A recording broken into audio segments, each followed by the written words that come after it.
Everybody, आज हम करेंगे व्हीटस्टोन ब्रिज। इसमें बेसिकली हम क्या करेंगे, ये नॉर्मली एक इम्पॉर्टेंट क्वेश्चन है जो कई बार आता है, कई बार डायरेक्ट डेरिवेशन आती है, कई बार इसके ऊपर कोई बेस क्वेश्चन आ जाता है। इसमें हम सबसे पहले क्या करेंगे, जैसे P, Q, R और S ये 4 आर्म्स लेंगे व्हीटस्टोन ब्रिज की। ये आप देख रहे हैं Wheatstone bridge P, Q, R और S 4 आर्म्स हमने ये लिए हैं। टैपिंग कीज़ है K1 एंड K2। एक K1 यहाँ पर है गैल्वेनोमीटर के साथ और एक K2 है ये A और C टर्मिनल के साथ, जो बैटरी विद EMF E के साथ ये कनेक्टेड है। अब सबसे पहले जो इसकी कंडीशन होती है, जो आपको याद रखनी है बैलेंस ब्रिज की, ये तब होती है, एक तो ये कि गैल्वेनोमीटर शोज नो डिफ्लेक्शन। जब गैल्वेनोमीटर में ज़ीरो डिफ्लेक्शन आ जाती है तो नो डिफ्लेक्शन होती है, तब वो हम बैलेंस स्टेज मानते हैं।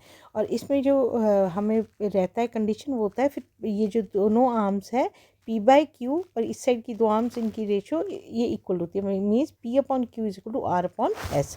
अब हम इसको प्रूव करेंगे।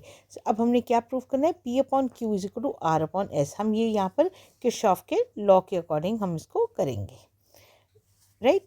अब हमने यहाँ पर क्या किया, हमने किरचॉफ का सेकेंड लॉ लगाया। सबसे पहले हमने ये लूप लिया ABDA, पर बिफोर दैट हम इसको आपको समझाना चाहेंगे। यहाँ से देखो, यहाँ से ये बैटरी से करंट जा रहा है I करंट इस A पॉइंट पे जाके दो पॉइंट्स में स्प्लिट हो रहा है। I1 P की तरफ जा रहा है, I2 R की तरफ जा रहा है। अब B पॉइंट पे एक I3 करंट लिया है, वो गैल्वेनोमीटर की तरफ है G। नेक्स्ट Q पे अब करंट क्या आ रहा है, यहाँ से I जा रहा था, I1 ऊपर चला गया, I2 नीचे चला गया। I1 में से I3 यहाँ गैल्वेनोमीटर की तरफ चला गया, तो बचा कितना, I1 माइनस I3 वो जाएगा Q के पास। अब इधर से देखें, यहाँ से I2 इधर आ रहा था, I2 इधर आ रहा था, ऊपर से I3 आ गया, तो S के पास हो जाएगा I2 plus I3। Is it clear. ये I यहाँ से I1 I2 पे स्प्लिट हुआ, I3 इधर चला गया, तो यहाँ I1 माइनस I3 आ गया, इधर I2 आ रहा था, तो ऊपर से I3 आया, तो I2 प्लस I3 आ गया। ये तो हमारी बन गई करंट। अब हम किरचॉफ का सेकेंड लॉ लगाएंगे लूप्स पे। सबसे पहले हमने ली ABDA लूप, तो यहाँ पर क्या है, ये क्या आएगा, ये यहाँ पर इसके कितना, ये क्या हो जाएगा, I1 into P plus I3 into G। ये एक ही डायरेक्शन है, इसलिए ये भी, ये प्लस है तो ये भी प्लस है, पर इन दोनों के रिस्पेक्ट में देखें तो ये वाली माइनस है, तो I1 P plus I3 G ये माइनस में जाएगी, minus I2 R, it will be equal to 0। ये किरचॉफ का सेकेंड लॉ के अकॉर्डिंग इस लूप का क्या होगा, net it will be equal to 0। इसी तरह हम नेक्स्ट लूप लेंगे BCDB। अब BCD में ये डायरेक्शन ये है, BC इस साइड है, ये हमने ले लिया I1 minus I3 into Q।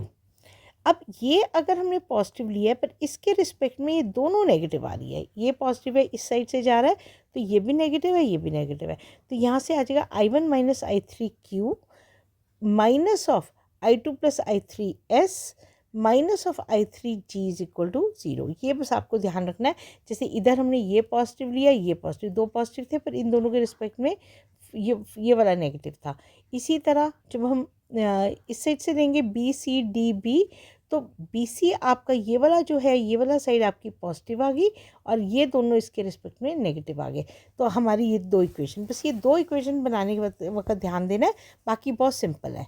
अब हमने ये पहले ही बोला था कि ब्रिज बैलेंस तब होगा जब ज़ीरो डिफ्लेक्शन होगी गैल्वेनोमीटर में। अब ये दो इक्वेशन आपकी बन गई। अब गैल्वेनोमीटर वाला करंट हमने लिया I3, तो I3 को आप दोनों इक्वेशन में 0 पुट कर लो। जब आप I3 को 0 पुट करोगे, ये वाला आपका पार्ट खत्म हो जाएगा, खाली I1 P minus I2 R is equal to 0 रह जाएगा।